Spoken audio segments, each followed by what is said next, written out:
Siyanibingelela abalaleli. Makube kini umusa nokuthula okuvela kuNkulunkulu uBaba wethu naseNkosini uJesu Kristu owazinikela ngenxa yethu ukuze asokuphule kulelizwe elibi lamanje ngokwentando kaNkulunkulu uBaba wethu. Makube kuye udumo kuze kube phakade. Amen. Yizwi lenkosi yethu uJesu Kristu bazalwane. Sizocela kubo bonke abantu abalalele ukuba nibe namaBhayibheli kuze sizofunda sonke kanye sibe nokuqonda imibhalo engcwele ngokwentando kaNkulunkulu. Kulabo abazothi sebelalele bafise ukuxhumana nathi mayelana nenkonzo yombhabhadiso egameni likaJesu Kristu. Nalabo abanemibuzo mayelana neBhayibheli bengenakho ukuqonda, abazothanda ukuxhumana nathi benemibuzo ukuze umoya ongcwele evumile uphenduleke kube khona ukuqonda kuwe kuze uzohamba ngokuqonda imibhalo kulendlela eyiqiniso, kulendlela ewukukhanya esihamba kuye enguKristu Jesu nezwi lakhe. Kulabo abanefakazi ngemsebenzi kaNkulunkulu emangalisayo engcwele bethanda ukumnika uNkulunkulu udumo nokuthi ubufakazi babo buzwakale buqinise yiloyo naloyo naye ohamba ngemfundiso engcwele egameni lenkosi yethu Jesu Kristu ukuba nithathe imininingwane esoyishiya njengamanje. Ngizoqala nge-email address. Email address ithi izwilenkosi.ujesukristu@gmail.com. izwilenkosi.ujesukristu@gmail.com. Ngilandelise nge-cellphone number. Inamba ithi 066 566 9245. 066 566 9245. Inamba iyasenda, uyakwazi ukuthi usende uWhatsApp noma iSMS noma ufone. Umoya ongcwele evumile ethinta inhliziyo yakho. Bazalwane, imfundiso nezintshumayelo ziyatholakala zonke ku-YouTube. Lapho uzokwazi khona ukuhlala phansi neBhayibheli lakho, ulalele, uhlolisise imfundiso ephilileyo nengcwele ukuba lokho okufundiswa la ngabe ikhona yini ukutholakala kwimibhalo engcwele. Uhlolisise ukuthi lokho enifundisana khona kuyindawo la nimdumisa khona uNkulunkulu. Ngabe kuyiyona yini imfundiso ephilileyo efakazelwa umoya ongcwele embhalweni engcwele iBhayibheli. Bazalwane, sizocela ukuba sivule ngomkhuleko simbonge uNkulunkulu ngeimpilo zethu nesikhathi asiphe sona ukuthi siphenduke sihlale esibanini emfundisweni ephilileyo engcwele enguKristu Jesu oyinkosi nomsindisi. Baba wethu osezulwini, malingcweliswe igama lakho Nkosi uJesu Kristu. Usiphe namhla isinkwa sethu semihla ngemihla. Usithethelele amacala ethu.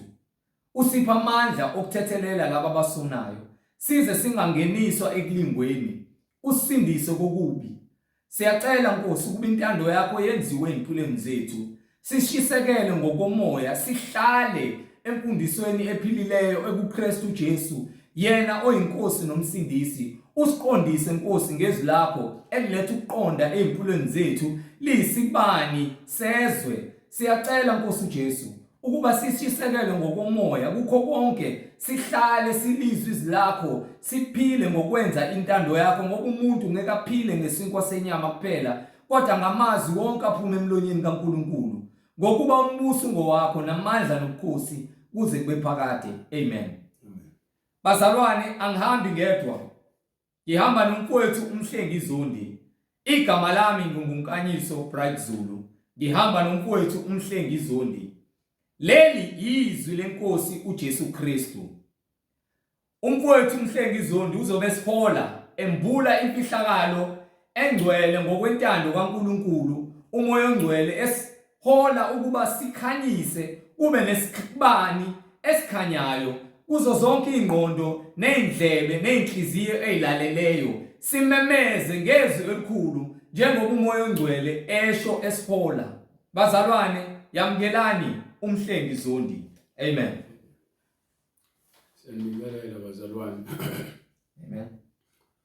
Egameni lenkosi uJesu Kristu okunguye ongumsunguli webandla nomphelelisi webandla labangcwele, sithudumo nempakamo kungokwakhe.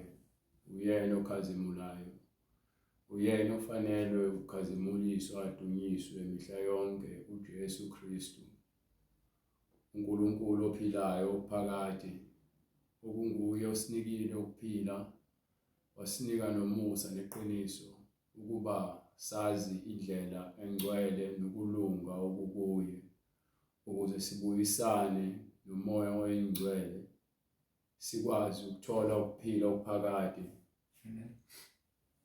uJesu uma eza, ungiphe incwadi yaJohane isahluko 11, ungifundele khona ethi yena ulethe ukuphila kuze kuchichile.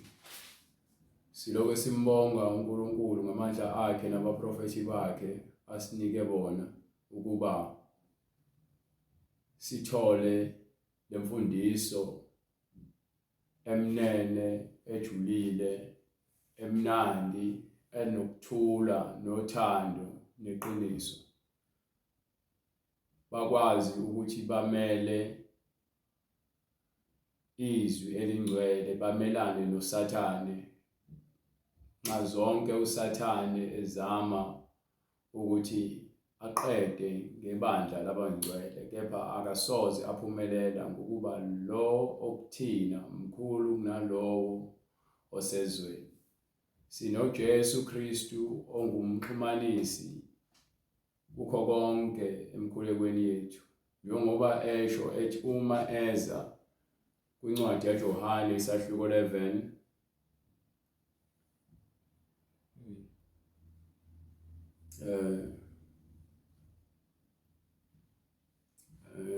mongayitholi yeke ngicabanga ukuthi isahluko 10, isahluko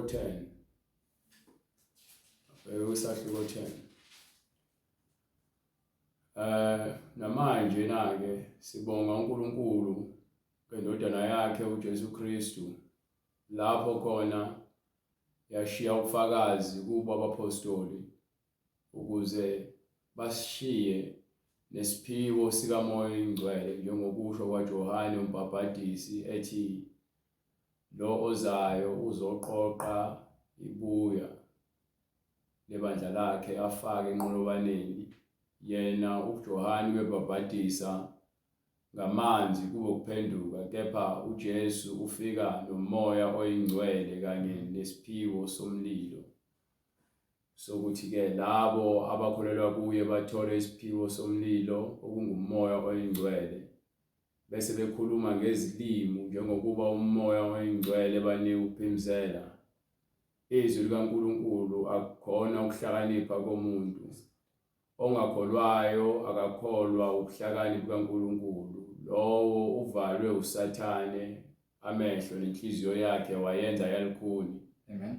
Ngakho-ke akukho ezandleni zikaMhlengi ukuba lowo muntu asindiswe athole ukuphila, kepha kungamandla kaJesu umoya oyingcwele okunguye oletha ukuphila neqiniso, njengokuba esho ungiphe incwadi yaJohane. Amen.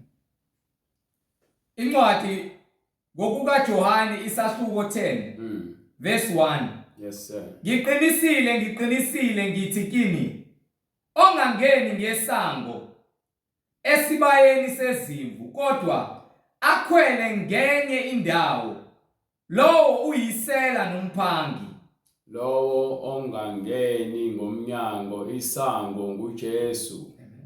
Uma umuntu efundisa incwadi noma izwi lenkosi, ufundisa ngensindiso etholakala kuJesu, kepha lowo ofundisa ngeziwasho novaselina kanye nayo yonke imikhuba eyenziwayo ngabantu labo bangamasela.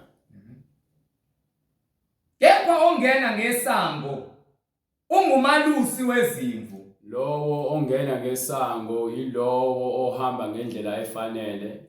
Nami ngingazibala kulabo abakhuluma iqiniso, ngokuba simelwe ukukhuluma iqiniso. ayikho enye indlela. And ukukhuluma kwethu iqiniso akusizi ukukhuluma iqiniso kuphela sibe singalenzi. Kufanele siliphile silenze sambe ngalo ukuze nathi sibe ngabalusi njengaye uJesu Kristu ngendlela efanele.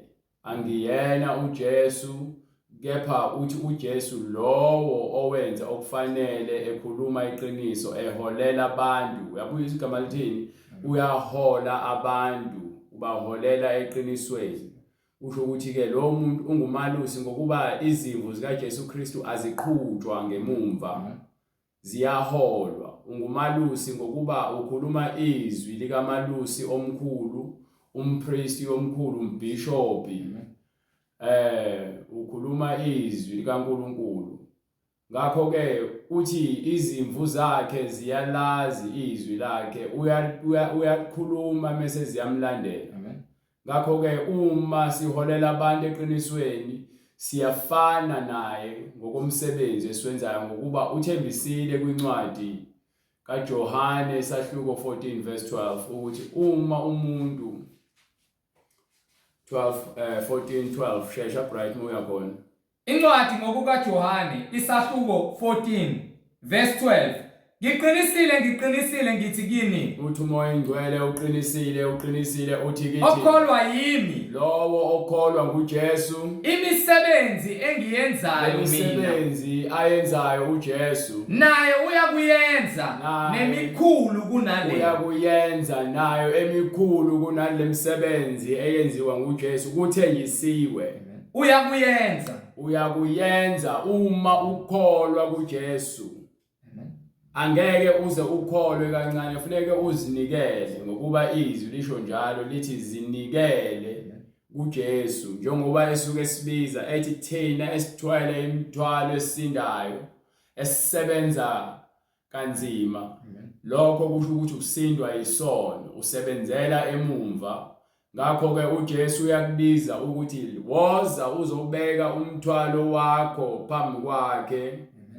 Bese ke uthatha isiphambano sakhe usithwale insuku zonke ukuze wena uthole ukuphila neqiniso nomusa lowo eze ngawo uJesu.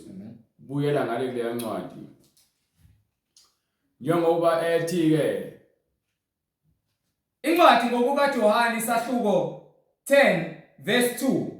Kepha ongena ngesango ungumalusi wezimvu.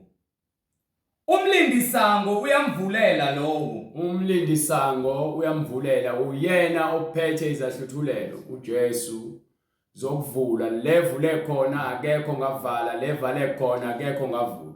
Akekho ozongena ngophahla. And iyasho futhi incwadi ake ngivezele kwincwadi incwadi yesambulo.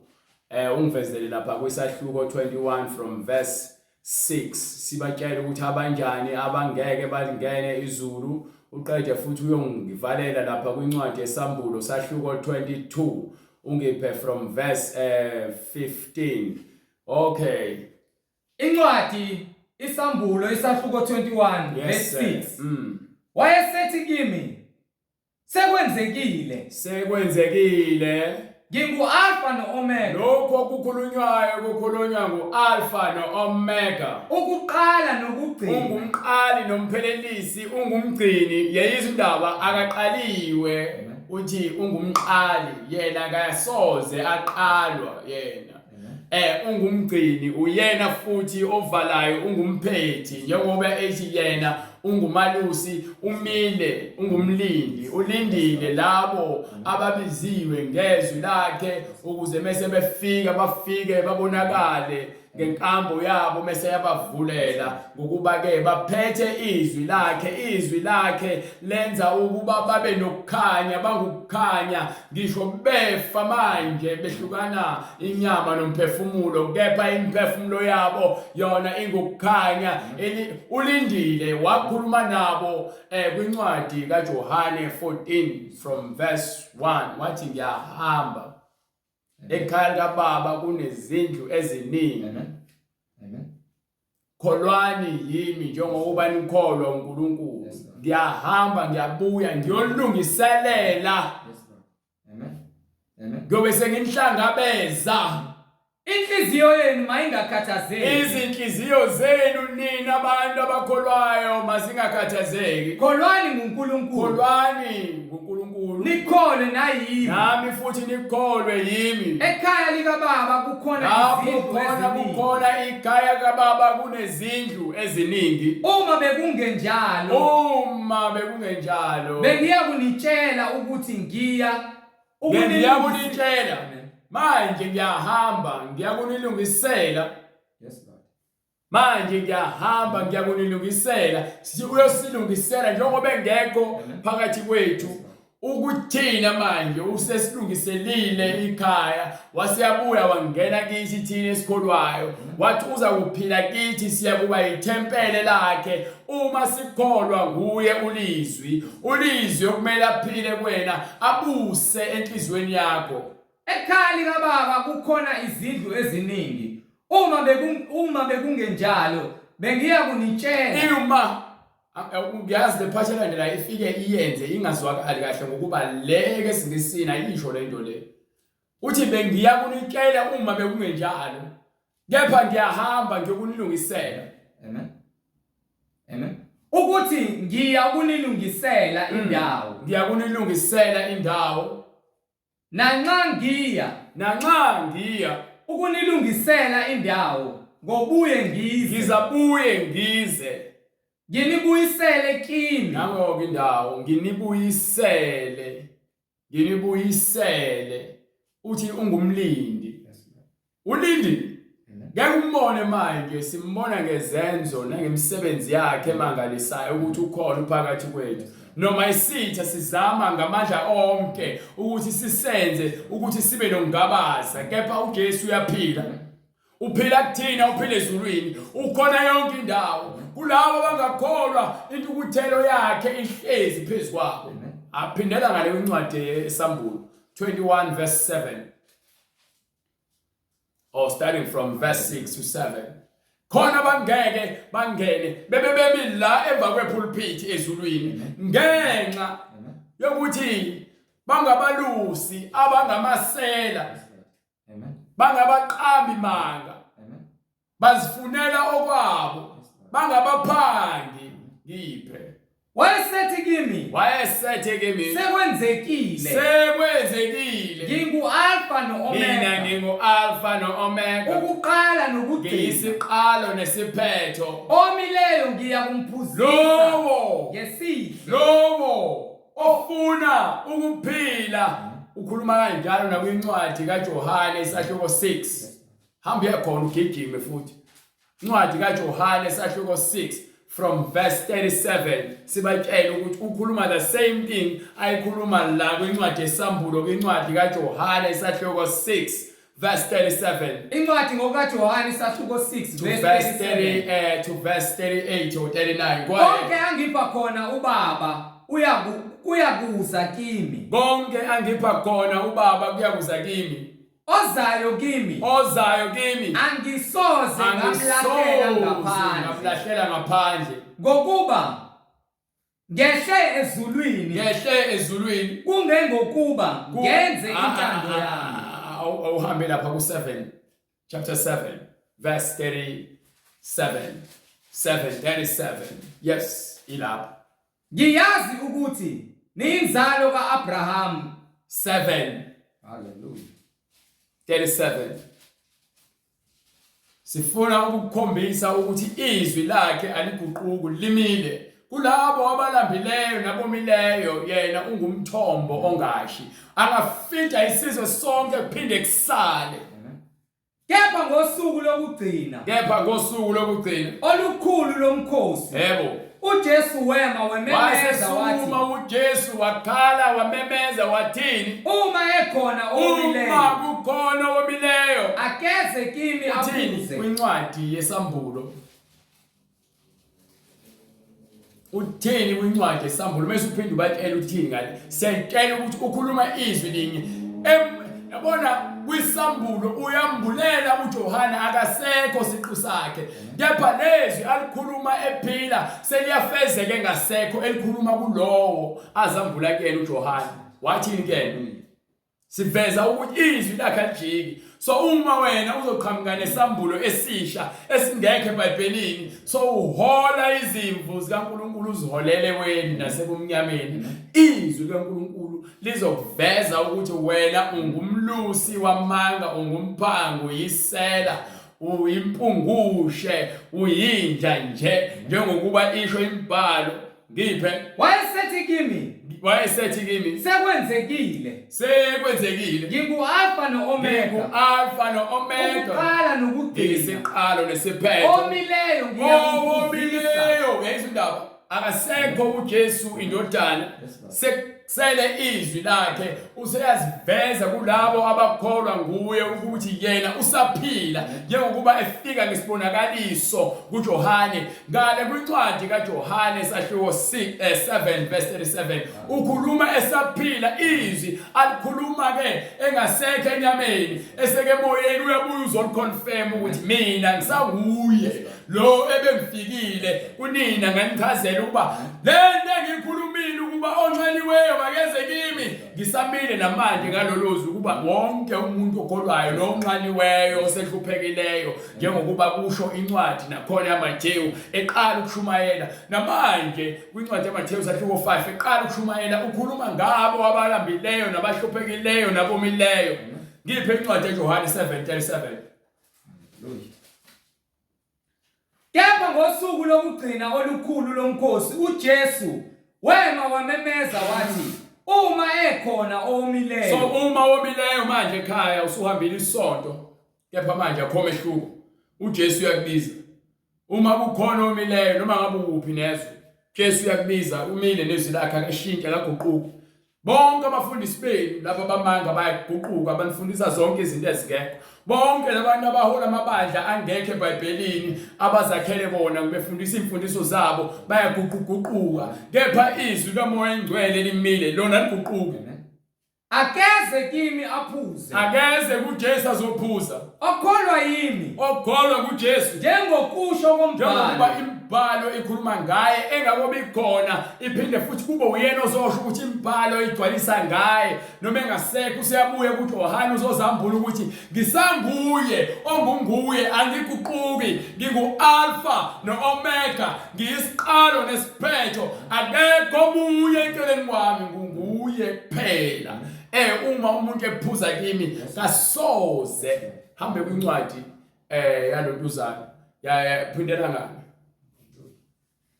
anomuntu esifazane ngithiwa kusho njalo incwadi yaSamariteli wathi ke lo uma umuntu ephuza lo manzi owaphuzisa abantu kepha uma sengiphuzisa lawa soze wome uyohlela ugcwele uyoqedja konke ukoma ngokuba kube sekulethwe amanzi okuphila lezo ndaba hamba incwadi yesambulo ngale sibatshela ukuthi obani labo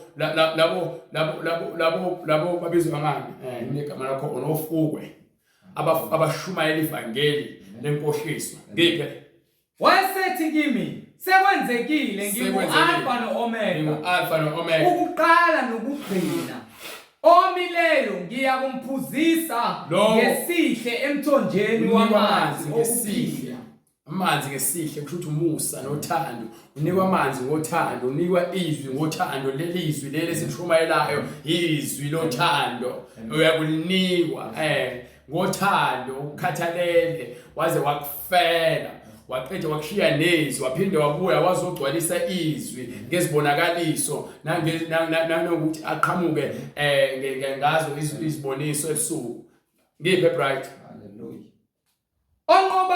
onqobayo uyakulidla ifa lalezo onqobayo sike sibhekeke manje ngoba ethi ungumlindi uma engumlindi uyasho ukuthi lo onqobayo njengokuba kukhona abafundisi bamanga kukhona abaprofeti bamanga kukhona isilo khona la lowo onqobayo ohlalayo ekukholweni kwakhe unqoba ngani unqoba ngobufakazi bakhe ngegazi likaJesu isho njalo incwadi yesambulo 12 ithi ke labo abanqobayo banqoba ngobufakazi nangegazi likaJesu, banqoba ngegazi likaJesu nangobufakazi babo, abathandanga ukuphila kwabo kwaze kwaba sekufeni. Nabo uqobo lwabo banqoba ngegazi lewundlu. Indlela yokunqoba abaprofeti bamanga abagcwele umoya kaSathane igama likaJesu Kristu.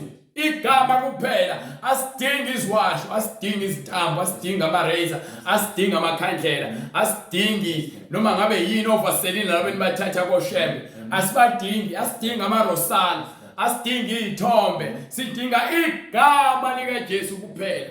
Ithi abanqobayo nabo labo abanqobayo nabo uqobo lwabo banqoba ngegazi lewundlu nangezwi. uSathane ngegama ngegazi nangegama, izinto eziwu2 lezi. Lalela, ziwu2.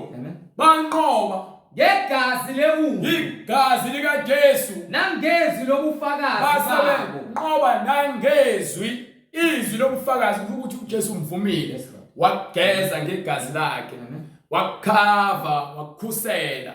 Izwi lakhe osoqhamuka sozoletha ubufakazi ukuthi hayibo bengifeba, bengiphinga, bengithakatha, benginyanga, bengintshontsha, bengiqamba amanga, bengenza konke ukukhohlakala, kepha uJesu bengikholwa kaShembe, bengiyemaromini, bengiyiPentecostal, bengiyiBaptist, kepha uJesu ngenxa ukuthi lapho bafundisa izinto ezingekho eBhayibhelini, uJesu wasibonakalisa, wanomusa kimi, wasengisindisa. Namhlanje ngumntwana kaNkulunkulu osindisiweyo. Bengidaka utshwala, bengikhipha izisu, bengibulala abantu, bengikhomba imali, kepha namhlanje umusa kaJesu. Hallelujah, glory to God. Bengifa ukuthanda izinto zasemhlabeni, ama-video ocansi, ukuhamba nqulu, ukwenza konke ukungcola nokungalungi. Benginenzondo isimangaliso, kepha namhlanje ukukhanya kufikile kimi, uJesu wangisindisa. Ukunqoba ngegazi, ukuvuma uJesu, ubufakazi bakho ingokuba sowuthula ubufakazi bempilo obuyiphila. Usumnqobile uSathane ezindaba. So aye uSathane angasena ndawo kuwena. Akasena ndawo empilweni yakho. Akusho ukuthi ke usuphumulile, kuthiwa ke obekezela kuze kube segcineni uyakusindiswa ngokuba yini uSathane ubusuku nemini umile ukumangalela abazalwane, uyalinga abazalwane ngapha nangapha. Ingakho umbhalo uthi umuntu angeke aphile ngesinkwa sodwa, kepha ufanele ukuphila ngezwi, ukuze uzokwazi ukuhlola imimoya, ukuze noma umuntu esefika nomoya wenkohliso uyonqoba ngegazi likaJesu. Onqobayo uyakulidla ifa lalezo zinto. Bese ithi incwadi lowo onqobayo uyakulidla ifa lalezo zinto.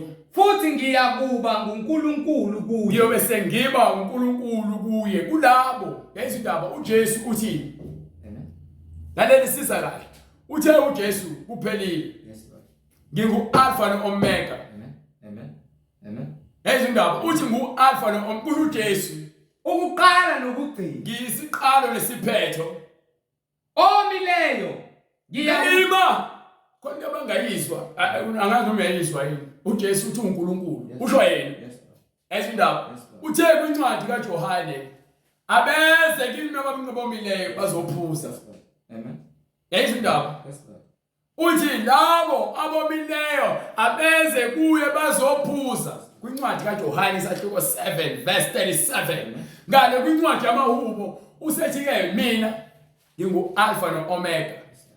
Uthi ke abanqobayo bayakudla ifa lalezi zinto, and mina ngiyakuba uNkulunkulu kubona. Usho uJesu. Hallelujah, glory to God. Hallelujah. Do you understand?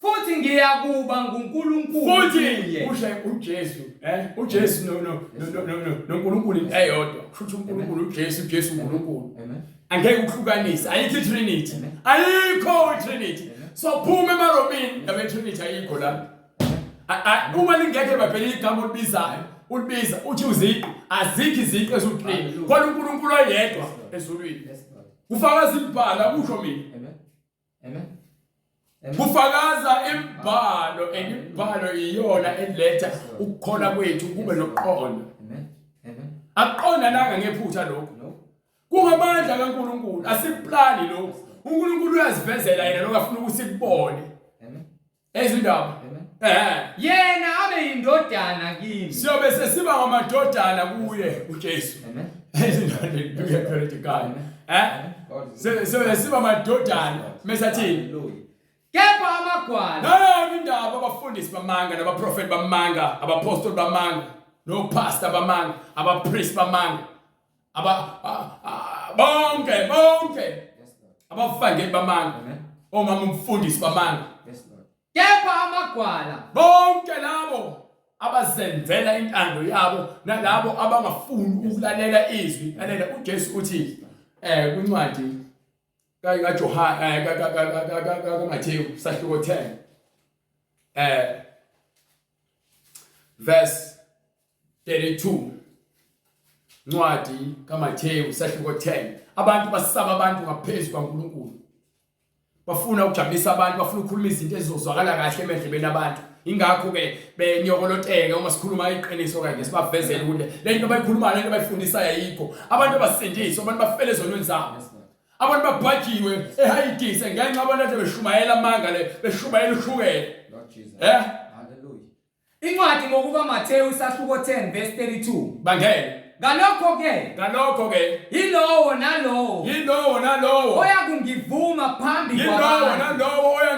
phambi kwabantu nami ngiyakumvuma phambi kaBaba osezulwini uthi uJesu uma siphuza kuye siya kwamadodana akhe yonke umbhali ifakazela lento le manje uthi lo oyakungivuma phambi kwabantu nami ngiyakumvuma phambi kwaBaba osezulwini ukhuluma kanje usake enyameni ngale bese ke emoyeni usethi sikoba amadodana akhe hallelujah glory to God go ahead right kepha lowo oyakungiphika labo abangamasela abaprofeti bamanga izigilamkhuba bonke laba abantu bashumayela ivangeli kepha ke abafuni ukuvuma iqiniso lokuthi abantu bayizoni bathi abantu abazoni izoni bonke labo bangamagwala uthi bonke bayomphika phambi kwabantu nami ngiyakubaphika izindaba unawe uyabaphika phambi kukaBaba uthi naye uyakubaphika nami ngiyakumphika phambi kukaBaba osezulwini bese athi kwincwadi kaMarku sahluko 9 verse 44 abatshela ukuthi indawo yabo ikuphi noma ungaqala from verse 43 ufuna ukubakela ukuthi labantu abamphikayo indawo yabo ikuphi bese uhamba futhi ukuthi uhambe kwincwadi kaIsaya sahluko 14 verse 11 ubakela ukuthi ke yini abalindile lapho ufuna ukubabona ukuthi yini abalindile Mark 9:44 right indawo yalabo abaphika uJesu indawo yalabo abaphendukezela ivangeli indawo yalabo abajayisa ivangeli abalenza ivangeli bekhipha ngenxa ukuthi bafuna ukuthola inzuzo babaphangi bayigebengu incwadi ngokukaMark isahluko 9 verse 44 go ahead lapho impethu yabo izindaba bonke okuthe 43 qala from verse 43 hallelujah uma isandla sakho wena mfundisi oyisele uma isandla sakho sikhubekisa wena prophet wamanga wena apostoli wamanga wena mvangeli wamanga uma isandla sakho sikhubekisa sinqume kungcono ungene ekuphileni hlukana nesono ngoba ngeke uzungene nesono ekuphileni ngeke ungene nesono ekuphileni hlukana nesono ukuze ungene ekuphileni amen hlukana naso kungcono ungene ekuphileni ekuphileni uyingununundu uyingini kunokuba uye esihogweni ukuba ungene kuphi esihogweni lapho kunjani esihogweni emlilweni ongacimekiyo unezandla zombili ongaqinekiyo ungena nokulungiswa bakho uyalazi iqiniso ngithi kepha uyisoni futhi ke unezandla zombili ngokuba ke uza kuJesu ufuna ukuphila nesono kodwa ujamamukela uJesu ngeke usungene uyakungena esihogweni lapho khona umlilo wakhona ungacishi lapho impethu yabo impethu zakhona zinjani ingafi azifi nothi ukuthi ke ziyafa zivuke azifi impethu esesihogweni nomlilo ungacishi nomlilo wakhona ucisheki ingakho uLazarus ekhala noJuda Iscariot ubalwa nabo uma unyawo lwakho lukukhubekisa lunqume uma unyawo lakho lukukhubekisa lunqume thabe mfuna verse 44 right hambe kwincwadi yaIsaiah ubacele nakhona ngifuna kubafakazele iTestament elidala neTestament elisha Isaiah 14 verse 11 ukuthi bonke abangezwa sikhuluma nabantu mabezwe laba bangamagwala abasaba abanye abantu uNkulunkulu nawe uyakuphika uma ekuphika uyakuthumela endaweni yakho kwabafileyo qala from verse 10 to 11 incwadi Isaiah esahluko 14 verse 10 yebo konke ayakukuthatha athi kuwe onke ayakukuthatha athi kuwe nawe usubuthakathaka njengathi yalela ngithi beza abantu umfundiso wena umfundiso amanga abantu beza kuwena babuthaka bazitshela ukuthi unamandla ngokuphathisa washo banika izitambu bachela ngamanzi ubanika ovaseline bonke abafundisi bamanga bonke abaphostoli bamanga bonke abaprofeti bamanga babhaqe esihogweni njengoyise uSathane nabo abantu begcineni abantu bese bekufika esihogweni bakhala ukuthi hawu nawe besisiza la ngenxa yethu kanti ngenxa yakho Lord Jesus bese bathini abantu onke ayakuthatha athi kuwe nawe usubuthakathaka njengathi usufana nathi na ufana nabo bonke abantu abagcwele esihogweni ubukhosi bakho sebehliselwe endaweni yabafileyo yabona ngitshele uSathane uyinkosi yalabo abamworshiphayo bona bangamakhosana akhe so nabo bayambona ubaba wabo ngalosuku uSathane nabo bonke nje belandela nabo abamakhosana kaSathane bayinceku zikaSathane so uyabuka lento uSathane uyinkosi yabo unamakhosana kanye nebandla labo labantu abayizoni bese befika abantu sebebona nangu lo esikhohlise sithanda imali kakhulu nangu lo esinika iswasho nangu lo enza amacebo ukuthi sithande izinto zasemhlabeni kakhulu namhlanje ukuthaka nathi lapho ukuthi ke sonke besiphilelise leze umsindo wezigubhu zenu izishaye zayoni namaPentecostal nakoShembe nayo yonke le ndawo enhla khona izinsimbi nezigubhu noma umsindo kepha ukungcwele bungatholakali izimpethu zenekiwe izindaba bonke abantu abaphika uJesu nabantu abenza intando yabo bangaphili ngobungcwele isincwadi izimpethu zinekiwe ngaphansi kwakho ubhede wakho izimpethu nezigubhu ziyakusibekela bright angifuni ufunda into wrong nezibungu ziyakusibekela izibungu izimpethu nezibungu umbhede wakho izibungu uyozembatha ngokuba isifebe ngokuba isiphingi ngokumqambi wamanga ngokudayisa ivangeli ngomntshontsha ngokubulala ngokudayisa umzimba wakho ngokukhipha izisu ngokuchitha igazi ngokwenza ingcebo ngendlela engafanele bonke lokhu kuyakwehlela izibunge uyazembatha impethu njengombhede wakho lapho khona umlilo wakhona ungacishwa izimpethu zakhona azifi ofezela nezinyonga babe bekudla ehayidise wena ngale kwincwadi sesebacela ke manje ukuthi banjani abangamagwala indawo yabo seyiveziwe sebeyatshela kwincwadi esambulo 21 verse 7 onqobayo uyakulidla ifala lezo zinto lowo onqobayo siyakuvezela zonke incwadi senzela ukuthi ke ungalinge ube nokuzilandulela unikiwe konke ukuthi lama wig ogqokayo azokufaka esihogweni iproperty le product kaSathane le lama makeup namabhuluku namasifazane angikhathali noma ngabe akhona noma akhona umuntu ofaka ibhuluku esihogweni umuntu wesifazane ofaka ibhuluku umuntu wesilisa ofaka ingubo njengomuntu wesifazane ozenza umuntu wesifazane wesihogweni Angathanga uma ngabe yakholwa uma ngabe ukholwa. Ngentshela iqiniso manje ukuthi wonke umuntu owenza into ephambene akudingi ukuze ube umKristu ukuze ulungile uye esihogweni. Wonke umuntu ongakholwa kuJesu ongavuma uJesu esihogweni. Lord Jesus. Ilokho kumele kuphela kumele ukwazi. Akekho uNkulunkulu abantu abamnyama noma abamhlophe noma amandiya. Lalela, uNkulunkulu uthi munye wakha izizwe zonke ngagazi linye. Hallelujah. Hallelujah. Wasihlukanisa ngemngcele ukuthi egcineni bamfune. Yes Lord. Ngokubanga kude isincwadi izwi alikude nawe isemlomeni wakho senhliziyweni uma uvuma ukholwa ukuthi uJesu inkosi nomsindisi uyakusindiswa. Uyakuthola ukuphila. Izindaba. Right. Give. Onqobayo uyakulidla ifa lalezo. Ufuna ukuthola ifa. Yes Lord Jesus. Hlala ekusindisweni. Amen. Noma ngabe kuthiwa kubhlungu lalela kubhlungu ukuhlupheka kwasesihogweni ukuhlupheka kwalemhlabeni. Hallelujah. Yebo siyadlala ngomlilo emhlabeni kodwa lo wasesihogweni angifuni ukudlala ngawo. Amen. Ngoba akukho ukuphuma. uLazarus ufuna iconsi lamanzi. Khona bafuna ibreak ye-second. Hallelujah. Hallelujah. Hallelujah. Isicebi hayi uLazarus. Isicebi esasiphila ngawo sibuse emhlabeni uLazarus ehlupheka edla insanelo saso. Sathi bese sifa savuka esihogweni isicebi. Sitamasa. Hallelujah.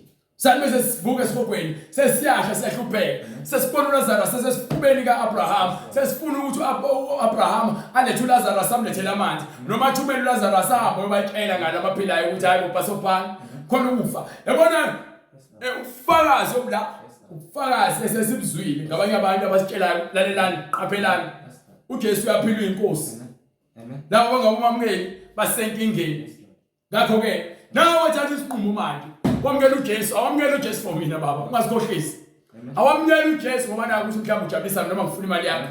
Angifune imali yakho. Imali yakho ufanelwe ukuthi ukukholwa wena unikele umnikelo weshumi. Unikele umnikelo osuke enhlizweni yakho ubhalwe phansi ukuthi umsebenzi kaNkulunkulu uqhubeke ngokuba ivangeli kufanele lishunyayelwe. Tando kaNkulunkulu ukuthi mayenzeke. So moxa uthi nami unikele esontweni wenzela abafundisi uhlenga isikhathi sakho wena. Amen. Uma ukuthi umfundisi wenu enkhokhisa banika ukuthi ke ufuna kube nemali ekhokhayo ngenyanga imali leyo ukubenzela ukukhohlakala. Ngokwebhayibheli kuthiwa nethando kweshumi. So mawusebenza ufuna ukukhipha kweshumi. Phinde unikele. Lokho kungumthetho hayi ukuthi ke izinto lezi ezishiwo nje for fun. Khona indawo esihogweni yakhona abantu abangafuni ukukhokha kweshumi. Yes Lord. Amen. Lokho kubhalwe phansi yakhona. Bakhonza imali. Hallelujah. Ngokuba uAbraham wakunikela kweshumi. Amen. Engazange atshele uNkulunkulu. Amen. uJosepha wathi uma uNkulunkulu embusisa ngakho kombusisa ngakho uyokunikela kweshumi ngenhliziyo ekhululekile. Hallelujah. So uma ukholwa unoqondo uyazi ukuthi lezi zinto ezikamoya akuzona izinto zikamhlengi lezi. Angifikanga nalezwi leli. Izwi leli ngifike likhona ngokuba yilona kumele kuphile ngalo. Ngenxa ukuthi abafundisi bamanga bayanda. Bafuna ukuthi banibambe inkunzi. Bayabona nje ayinikele eshumi abantu abafuna ukukhokha bandayisela ama product. Bandayisela izikipa, banika ovaseline niyabathenga, banika izigubhu zamanzi niyazithenga, bandayisela amarosana, banika izithombe namafoto niyathenga. Kepha amagwala nabangakholwayo wegwala ngokuba yini ukukholwa kwakho ukubeka esekutheni wena fanele ube neswasho. Awufuni wena ukuthi uhlale uphile ngezwi. Wena wigwala ngokuba ke awufuni ukukhuluma iqiniso, utshela abantu amanga, ushumayela ngeBhayibheli, ushumayela ngemfundiso zamadimoni. nabanengekayo Amagwala nalabo abanengekayo izitabana abafana abalana bodwa nalabo abahlaba ingane zabo bezihlabela amadimoni bezenza umhlabelo ukuze bezothwala ngezingane zabo. Ayizinengiso lezo bezwangani bayiphilo phambi kaNkulunkulu. kepha amagwala nabangakholwayo Bonke abangamagwala nalabo abangakholwayo lalela iBhayibheli nabangakholwayo ingakho ngitshela ngithi alikhethi. Uyakholwa uJesu noma ukholwa uzoya esihogweni ungakholwa. Lord Jesus. Wonke umuntu athi uyakholwa ufuna ukholwa kuJesu hayi kwenye into. Lalela angathanda ukuthi ngabe uyibiza ngani inkolo yakho uma ungalandeli izwi kaJesu njengoba ethi ke abantu kwincwadi kaJohane ngifuna ungiphe incwadi kaJohane 14:23 lapho khona uJesu ebatshela ukuthi ke abanjani abangabakhe. Ngiphe uJesu waphendula wathi uJesu wayesephendula wathini uma umuntu engithanda uma umuntu ethandalela uya esontweni khona umehluko phakathi kokuya esontweni uyoparticipate uyoba khona esontweni khona umehluko ukuya esontweni ngokubuye ulungisa isimilo sakho. So uma wena unomfundiso weqiniso uthi uJesu uma umuntu engithanda uyakugcina izwi uzakugcina izwi akagcini ugqoka uniform leBhayibheli elifana ngaphansi kwekhwapha afike esontweni ahlala acule ajuluke axhumaxhuma akhuluma izilimi bese emva kwalokho aphinde khona ekhaya izwi azangazangaza isincwadi ke masingabi ngabantu abalizwayo izwi masibe ngabantu abalenzayo ngokuba kusiza ngani ukuthi wena uthi uyakholwa kepha ke izwi ukholwa kwakho akunamsebenzi umzimba ongenawo umphefumulo uma umuntu umzimba ongenawo umphefumulo ufile. Hallelujah. Hallelujah. Lord Jesus. Inkokhelo yesono ukufa. Lord Jesus. Amen. Amen. Uma umuntu ethanda uJesu uyakugcina izwi uzakulugcina izwi lami uzakulugcina khona futhi ke lapho ekhuluma kwincwadi yaJohane sahluko 12 from verse 47 sithi ke sesidwalisa ngayo bese siyabuyela ngayo sikhuluma ngabantu abayakholwa nabangakholwayo incwadi ikela kwesobala uyakholwa uJesu ontweni kepha ke awulandeli imfundiso ephilileyo uthini uJesu incwadi ngokuka Johane sahluko 12 verse 47 isahluko 12 verse 47 uma umuntu ezwa amazwi ami ulowethe uJesu uma umuntu ezwa amazwi ami engawagcini lowo angimahluleli lowo akahlulelwa usezahlulele ngizokutshela before aqhubeke ukuba izwi linikiwe so monqabo uyazahlulela ukuthi akufanele ukuphila uma ulamkela wena kusho ukuthi uyakwamkela ukuthi wena ufanele ukuphila awuzulithatha ke izwi bese uyaligcina ungalenzi uzolithatha izwi ulisebenzise ukuze lenze lo msebenzi elunikelwe ezindaba hamba khona ngokuba angizanga ukuba ngahlulele akazanga ukuzolahla. Amen. Uma umuntu ezwa amazwi ami engawalondi umuntu ezwa lamazwi engawalondi lowo angimahluleli mina ngokuba angizanga ukuba ngehlulele izwe kepha ukuba ngisindise mina ngingumsindisi nginguJesu ngizela ukuzosindisa ngafela izono zenu lachitha igazi lami ngenxa yezono ngingesona isoni kepha lokho ngikwenza ngothando ukuba ngiyindodana kaNkulunkulu kuphela ekuyiyona yodwa engasindisa izwe akekho omunye ongeza kuNkulunkulu ngaphandle kukaJesu ukuba uJesu uthi mina ngiyindlela neqiniso nokuphila so uma uJesu eyindlela neqiniso nokuphila sifanele ukuthi sonke siguqe phambi kwakhe sicele intithelelo ukuba thina sizoni sisembethe isono zinsuku zonke simele angiphi incwadi yalontuzana ngeke ngiphi incwadi yalontuzana yamaRoma sahluko 8 verse 31 or 33 incwadi kwabaseRoma isahluko yes sir 33 sahluko 8 verse 33 hallelujah kubani ozakumangalela abakhethiweyo ubani ozakumangalela bakaNkulunkulu verse 36 right kulotshiwe ukuthi ubhaliwe njengoba ngithi mina sonke simele ukuma phambi kwaJesu siguqe sizwe izwi lakhe lisihlaba lisihlokoloza lisibulala lisishisa sonke isono nathi simelwe ukuthi siguqe phambi kwakhe silalele izwi lakhe ngokuba kulotshiwe ukuthini ngenxa kaJesu sibulawa usuku lo asibulawa ngokugwazwa ngemkhonto ngempela kepha sibulawa ngokugwazwa isono kuba izwi lakhe liyinkemba liyisando lungumlilo ezindaba liyahambula so uNkulunkulu ungumlilo ohambulayo manje uma kubulawa lo muntu lo owesono kuvuselelwa umuntu kamoya umuntu okumele enze izwi kamoya ingcwele ngiphe sithiwa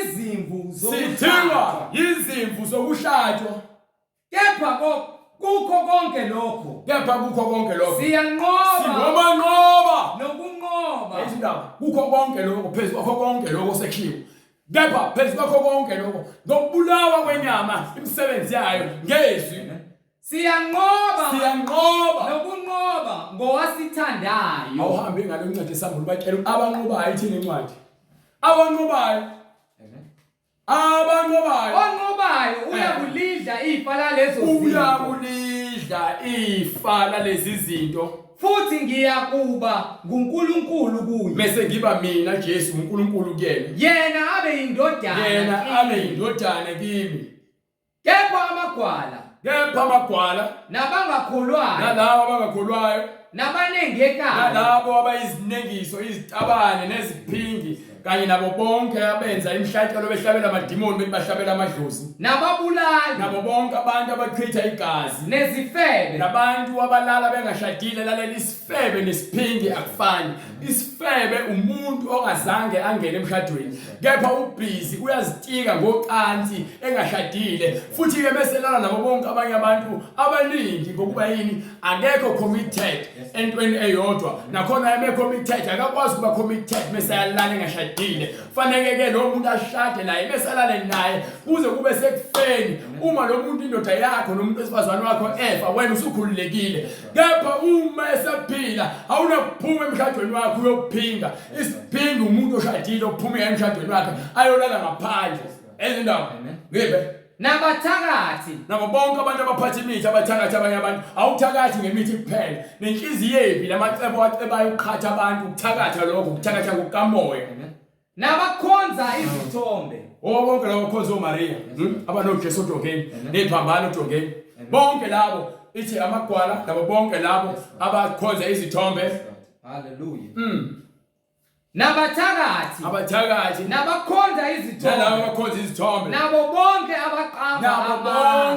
abantu abangakhuluma iqiniso naba ufakazi bezindaba ezamanga ithini incwadi isabelo sabo siyakuba yini sechibini elivuthayo umlilo nesibabu okungukufa kwesibili ubusisiwe othola ukuphila kokuqala ngokubukufa kwesibili ngeke kusabana manje kuyena uma uvuselela umoya engcwele wena noma ifa inyama ngokuba inyama fanele ife kepha umphefumulo fanele ukuphila ophakade wena ke ngeke ukuthole ukufa kwesibili okwakuphi echibini lomlilo nesibabule lapho khona kuyobe sekufaka khona isilo nomprofeti wamanga kanye nabo bonke abantu abakhonza ukukhuluma amanga izindaba ngiphisa kusa 2:22 from verse 15 ngaphandle kukhona ngaphandle ezulwini kukhona ngithi umfundiso uyinja noma abaprofeti bayizinja ngokuba abantu abangakhuluma iqiniso incwadi suka lapho incwadi kaIsaiah 55 verse 10 awuqala banika khona uzobatshela ukuthi babizwa ngezinja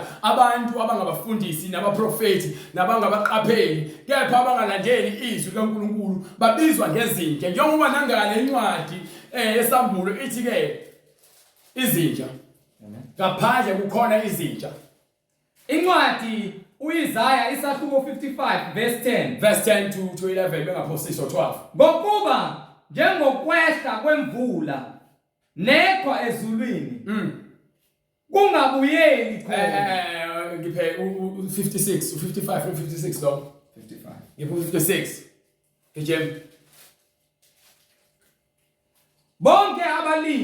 bonke ezindaba khuluma ngabalindi ngabantu ethi ke uJesu ungumlindi omkhulu so bonke abalindile emhlabeni balindele abantu baze kubona thina besilindile yabo wasishumayela silindile nini ukuthi nizosindiswa so uma thina silindile la silinda ngamanga nathi sinecala elikhulu ngoba bonke sontshela kona kungamanga so akufanele sime la so uma simla ngenkani thina sifanele ukechibeni lomlilo ezindaba bonke abalindi bayizimpumputhe bonke abalindi abahola lamabandla laba bathi ke hayi ungeza kulesonto leli asinankinga thina nokuhlabela nokugcina amasiko siyawahlabela amadlozi la ekhaya siyamkhonza uJesu uNkulunkulu akanenkinga hey thatha iBhayibheli lakho namasaka akho nezingane zakho uphume lapho manje ngokuba lelo yisinagoge likaSathane ngephe bonke abalindi bayizimpumputhe abanakwazi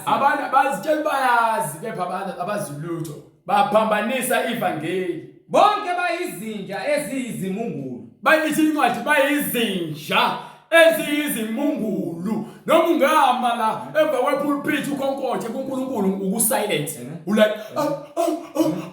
amen abakwazi ukukhonkontha ngoba yini awukwazi ukukhuluma iqiniso ukukhonkotha ukukhuluma iqiniso umemeze athi uNkulunkulu memeza khulume kuIsaiah memeza athi ngithini athi batshela ukuthi yonke inyama ingutshani. Yes Lord. Hello. Bonke abayizinja abakwazi ukukhonkotsha ngokusuka la sebetsheliwe bengifuna ukuthi bayitholele bona ivesi umntamo oyifunela yini. Tshela abantu iphambeko zabo. Tshela abantu iphambeko zabo. Bonile. Usho njalo incwadi yaIsaiah 58 verse 1 bathi awubanike la batshela yindaba simemeze kanje 58 from verse 1. Hallelujah. Yindaba simemeze kanje. Memeza ngezwi elikhulu. Memeza ngezwi elikhulu. Ungazibamba. Uthi uNkulunkulu singazibamba masimemeza. Uliphakamise izwi. Phakamisa izwi. Njengeqilo. Njengeqilongo. Utshele abantu Utshele bami. abantu bakho uNkulunkulu. Iziphambeko Utshele zabo. abantu bakho uNkulunkulu. Iziphambeko zabo. Wela ngale ncwadi esambulo. Siyabatshela ukuthi incwadi esambulo 22:15 ithi ke ingaphandle Amen. kukhona izinja Yes, Lord. Hallelujah. nabathakathi. Yes, Lord. Yipe bright. Ngaphandle kukhona izinja Ngaphandle nabathakathi. kukhona abalindi abaqapheli Yes, Lord. nabalindi Yes. abangakwazi ukukhonkotsha. Yes, Lord. Izinja Nabantu nabathakathi. abathakathayo abadla abantu nezifebe nababulali nabo bonke abantu abachitha igazi. nabakhonza izithombe. Izindaba nabo bonke labantu abathandaza ezithombeni babuka izithombe bathandaza kuzona ngaphandle ke bangene ezulwini bahle ngaphandle. Nabo bonke abathanda Nabo bonke abathanda nabawenzayo amanga. Izindaba. Hallelujah. So ingakho sibiza ngencwadi yezenzo sahloko sesibili. Yes, Lord. Kepha asiqale lapha kwincwadi yamaHubo 125. Ngifuna ukubhala leyo ncwadi leyo 125 kuverse 1 sitshele labo abakholwayo ukuthi uNkulunkulu basingethe ubamele ubakhavile ngegazi lakhe njengoba isho incwadi. Sifuna ukukuvezela ngalo iBhayibheli kaMoya Ingcwele ngezwi lakhe eliphilileyo ekuyilona kuphela lingakulethela insindiso nokuphila okuphakade. Ubusisiwe lowo othola ukuphila kokuqala ngokuba ukufa kwesibili akusenamandla kuwe. Hallelujah. Incwadi amaHubo 25 from verse 1. Isahluko 125 ingesi lokuqala. Igama lokukhuphuka. Igama lokukhuphuka. Abamethembayo uJehova bafana.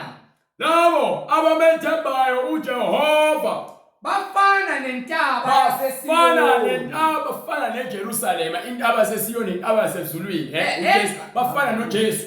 Engenakunyakaziswa. Ayinakunyakaziswa. Uyiki. Lela abakhi balinqaba, balinqaba iki. Yes, Lord. Useyiyona ke lonto abengekuzinyakazisa. Kepha imiphakade. Kepha leyo ntaba izindaba ukuthi uJesu mina ku-Alpha no-Omega nguye wefile lophilayo ngiphila okuphakade manje. Ngiphethe izahluthulelo ezasekufeni ezaseHadesi. Amen. Njengalokhu izintaba zihaqa iJerusalem. Njengalokhu izintaba zihaqa iJerusalem. Kanjalo uJehova uhaqa abantu bakhe. Izindaba izitha zizama ukungunga ibandla likaJesu. Kepha ke uNkulunkulu yena ungunga abantu bakhe. Yes, Lord. Uyabasingatha, uyabakhava lawo othembele kuyena. Yes, Lord. Labo bazobekezela ukuze kube sekugcineni. Amen. Kanjalo uJehova uhaqa abantu bakhe. Kanjalo uJehova uhaqa abantu bakhe. Kalokhu kuze kube phakade. Kuze kube phakade. Izindaba iyona into esidila nayo ukuthi izwi aliguquki. Lifuna abantu abanesibindi, abantu abangakhathalele ukuthandwa ngabantu. Ungakhathalele ukuthandwa ngabantu. Ukhathalelwe ukuthi izwi likaNkulunkulu kube yilona ligadayo. Izindaba. Hallelujah, glory to God. Ithi incwadi kuyona incwadi yamaHubo, izwi lakho malibe isibani ngaphansi kwezinyawo zami. Izwi lakho malibe isibani ngaphansi kwezinyawo zami. Noma liyisibani ngaphansi kwezinyawo zami. Bese bawala ukuthi uqedile ngifuna ungiphe incwadi yezenzo isahluko sesibili. Verse 38. Lapho khona ke sesiyabatshela ukuthi uma ufuna ukuphila kuJesu, ufuna ukungcwele kuJesu, awuzi kuJesu nenkinga zakho, uhlala nenkinga zakho nezono zakho, uza kuJesu uzonikela konke kuyena. Wena ufuna ulalele izwi lakhe, ulenze ungalizwa kuphela. Yezindaba. Amen. Ngeke Sebekuza sebekuzwa bahlabeka enhliziyweni. sebekuzwa bahlabeka enhliziyweni Bathi kuPetru base bethi kuPetru nakwabanye nakwabanye abapostoli madoda abazalwane siyakwenze njani yini kumele siyenze na uPetru wayesethi uPetru phendukani hayi kumele siyenze sonke ukuphenduka ezonweni zethu sishiye izono zethu ngoba sifuna ukuya la khona umlilo wakhona ungacishi nempethu zakhona ezingafi lapho khona umbhede wethu kuyokuba yimpethu nemingubo yethu kube yizibunge uma ufuna ukuya lapho uqhubeka uhlale esonweni awuphoqiwe ukuthi ukhonele kuJesu kepha siyacela ukuthi indawo yakhe isesihogweni simple and straight and simple u6 no9 uma ukuphambanisa ukuthi kuyafana kepha uma ukuthi kanje akufani kuba u6 no9 kepha ke sicela nje 6 and 6 9 and 9 ngqo siyacela asitrayiseli wakhanya endlini ezindaba haleluya letha isibani phendukani yilowo nalowo abaphathazi njengoba umuntu othi uyakholwa noma umuntu oyisoni uma uza kuJesu wena mawuphenduka ezonweni zakho uzishiya mawusushiya izono zakho into yokuqala kumele uyenze ukubhabhathiswa egameni likaJesu Kristu kukho ukuthethelela ukuze uthethelelwe lezono zakho lezo ukuzenza khona niyakwamukeliswa uyobe sowamkeliswa isiphiwo sikamoya oyingcwele ube sekunika yena uqobo lwakhe uJesu azophila kuwena umoya ingcwele phela uyena ngithi ube sekunika yena uqobo lwakhe azophila kuwena uyasho nje kwincwadi esambulo athi ngimi ngasemnyazi ngiyangqongqoza ovulayo ngiyangena ngihlale naye mehleli wena uhleli uqonda kwakho kuJesu uthando lwakho kuJesu yenza uNkulunkulu ophilayo wena ithempeli usuyithempeli likaJesu manje wena awusethi noma ngabe yini umzimba wakho uyithempeli likaJesu ezindaba ngithi ngokuba isithembiso ngeseni ukuba lokhu kuthengisiwe singofakazi nesabantwana bethu ukuthi lokhu kuyiqiniso njengoba kwisithembiso sethu nabantwana bethu nabo bonke abakude bonke inkosi uNkulunkulu wethu eyakubabiza wafakaza nangamanye amazwi amaningi wabayala zisindiseni kulesizukulwane esiphambeneyo esikhohlakele esinukayo ngesono zisindiseni kulesizukulwane esiphambeneyo zisindiseni uyothi bezofuna ukubhabhathiswa inamba ne-email address kulapha escreenini wena nje umsebenzi wakho ukuthi usithinde thina bese senze indlela ngokuba sizimisele ngokuthi sigeze izono zakho egameni likaJesu Kristu ngaphansi kwamanzi njengokusho kwembhalo ukuze wena uthethelele izono zakho uphile impilo yobungcwele ungabi umuntu ongalenzi izwi uphile ngalo ulenze mihla yonke yokuphila kwakho uyothi ke une testimony noma unobufakazi uyosithinta noma unombuzo ophathelene neBhayibheli uyosithinta sesixhumaneke sizwe bese emvakaloko siyakuphendula live kanje ukuze wonke umuntu asizakale mhlawumbe unombuzo ongakawubuzi sibonge uNkulunkulu ngamandla akhe nokuphila okuJesu ukuba ke sibe nalesikhathi sokuthi sibe phambi kwenu sithule lobufakazi obuseBhayibhelini nezwi lakhe sithi uNkulunkulu aqhubeke athinte inhliziyo zabantu enze umusa kubo bonke abantu abafuna yena ngokweqiniso basindiswe bezeqinisweni ngomusa nothando kaNkulunkulu siphinde futhi sibonane ngokuzayo uma inkosi ivumile sicela nomkhuleko Baba egameni lenkosi yethu Jesu Kristu uNkulunkulu namandla siyabonga Nkosi ukuthi uyabiza wena uthi makumenyezwe ngezwi elikhulu Nkosi abantu bakhanyiselwe iziphambeko zabo emhlabeni ngoba inyama ingcolile nayo yonke imidlinzo yayo Nkosi siyabonga Nkosi uJesu ngoba izwi lakho liyisibani lihlolisisa imidlinzo nokufihlakeleyo kwenhliziyo liyambula Nkosi kumuntu imidlinzo yakhe nokuthi yena abe nokuqonda siyabonga Nkosi uJesu kuba wena loyo naloyo ovumayo Nkosi ngokomoya nangeqiniso ngenhliziyo emsulwa ukuthi uyisoni aphenduke Nkosi abhabhadiswe siyabonga ukuthi wena uyobonga uNkulunkulu kuye yena abe indodana kuwe siyacela Nkosi uJesu Kristu kuba izwi lakho liqhubeke njalo moya ngcwele libe namandla lihlabe lihlukanise kuzo zonke indlebe ezizwayo Nkosi umuntu abe nokuqonda kuba wena uyinkosi nomsindisi siyabonga moya ngcwele kuba wena uyayiphathela umsebenzi wakho wonke uzenzele ubize abantu bakho bahlambulule ngezwi lakho elinamandla eliyilona baba isinkwa ekumele siphile ngalo imihla nemihla egameni lenkosi yethu Jesu Kristu yena ungumkhululi wawonke amaketango abophe abantu emhlabeni engqondweni zabo nasezimpilweni zabo bephuphuthekiswa Nkosi isitha usathane ungafuni nokuthi kuze noyedwa insindisweni, kepha siyabonga Nkosi uJesu ngoba uzile ukuzosikhulula. Uzile wena ukukhanya, kuyakhanya Nkosi, makukhanya ukukhanya kwakho kwezwi lakho kubantu bonke, kuze Nkosi inkazimulo yakho ibonakale kuzo zonke indlebe ezilalele nazo zonke impilo ezamukelayo kuwena njengenkosi nomsindisi. Siyalibonga izwi lakho Jehova elithembakeleyo, qhubeka njalo uMoya Ngcwele izwi lakho lithola indawo enhlizweni zethu, sihambe Nkosi ngokuthuthumela kule ndawo njengenkosi nomsindisi egameni lenkosi yethu Jesu Kristu manje naphakade, amen. Amen. Umusa wenkosi yethu Jesu Kristu nothando lukaNkulunkulu nobudlelwane nobunye bukaMoya Ngcwele makube nani nonke kuze kube phakade, amen. Amen.